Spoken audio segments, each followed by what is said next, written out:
तर आज सकाळी मी 5 वाजता उठलो आहे. 5 वाजता उठून झाल्यानंतर लगेच आवरलं आणि आजच्या दिवसाचं बॉडी वेट होतं 52.3 और किती तर होतं आहे, 3 होतं ना? हां, ओके. तर मेडिटेशन केलं आणि मेडिटेशन केल्यानंतर ही म्हण मला खूप आठवल्या. म्हणजे भात खात खात जिभेचे चोचले ते गांडीला सोसले.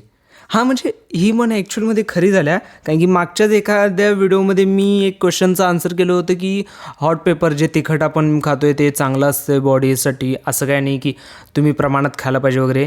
आणि मीच आता उलटं काय केलं, की सकाळ संध्याकाळ जे मी सॅलड घेत होतो त्याबरोबर एक्स्ट्रा क्वांटिटीमध्ये मी तिखट घेतलं. सो वाट लागली यार. आजचा दिवस पूर्ण वाट लागली. आजच्या दिवसामध्ये भारी काय वाटलं ते म्हणजे बायसेपला आलेला पंप आणि माझ्या वेन्स दिसायला, त्यामुळे यार कॉन्फिडन्स बिल्ड होते, भारी वाटते. आणि हां, मजा येते यार, जिम करायला मजा येते. त्यानंतर घरी आल्यानंतर सगळ्यात बेस्ट फिलिंग आहे ओट्स खायची.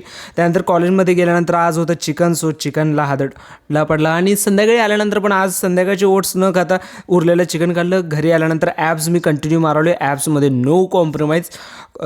लो इंटेन्सिटी आहे, पहिला पण सांगितले, आत्ता पण सांगालो आहे, लो इंटेन्सिटी ॲप्स मारवलो आहे, कारण की रेग्युलर बेसिसवर मारायचं आहे. रात्रीच्या जेवणासाठी सॅलेड आणि ताक आणि चिकन कॅन्सल यार, 3 टाईम चिकन खाऊ शकत नाही. आजच्या दिवसाच्या 15,000 steps done. Tomorrow restart again.